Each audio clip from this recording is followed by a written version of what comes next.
Prime Minister Sunak, Rishi, I want to thank you for your solidarity, your clear, unwavering support from the minute this war began. I think the fact that you came to Israel tells us a lot. I said to President Biden yesterday that there's one thing more heartwarming than standing with Israel, it's standing in Israel. And the fact that you came here to do that is a very strong statement of support, which we deeply appreciate.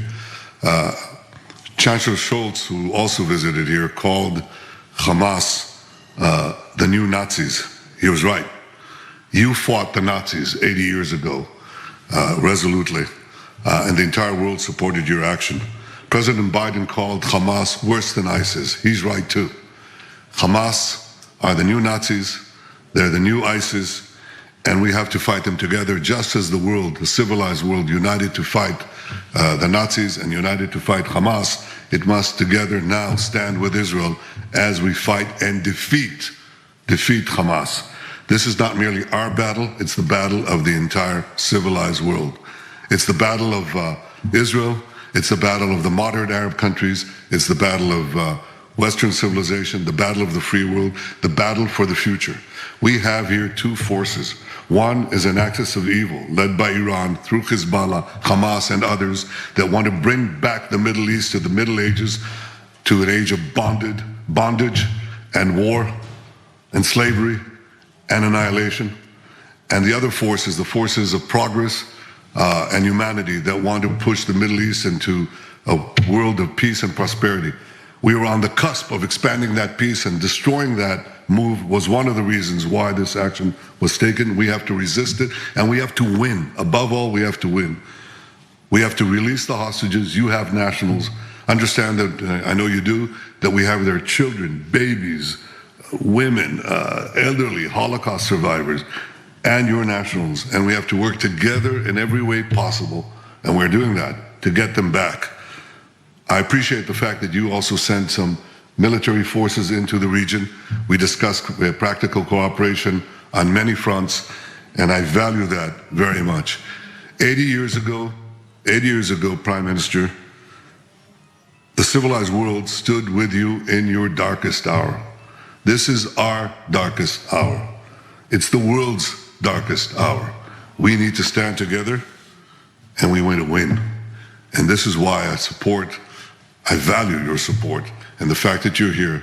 We must win together. That means that this is a long war, and we'll need your continuous support. There'll be ups and downs, there'll be difficulties. The people here are united. They're prepared to take the necessary action. I've never seen the people of Israel as united, more united than they are now. But we need that unity across the board and continuous support as we prosecute and win this just war against the modern barbarians, the worst monsters on the planet. Thank you, Rishi, for coming here. Well, Prime Minister, thank you for your warm words and for welcoming me to Israel.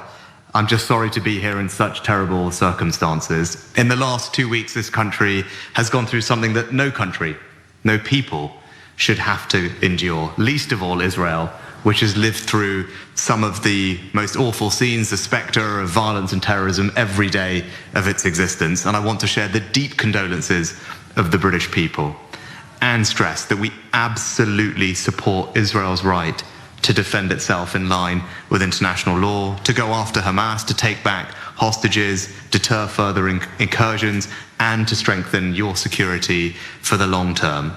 Now, I know that you are taking every precaution to avoid harming civilians, in direct contrast to the terrorists of Hamas, which seek to put civilians in harm's way. But I also want to thank you for the support that your government has given to the families of British nationals caught up in this horror, including your efforts to release the hostages, secure their release. And I know that we will continue to cooperate, particularly with regard to the British nationals that are involved.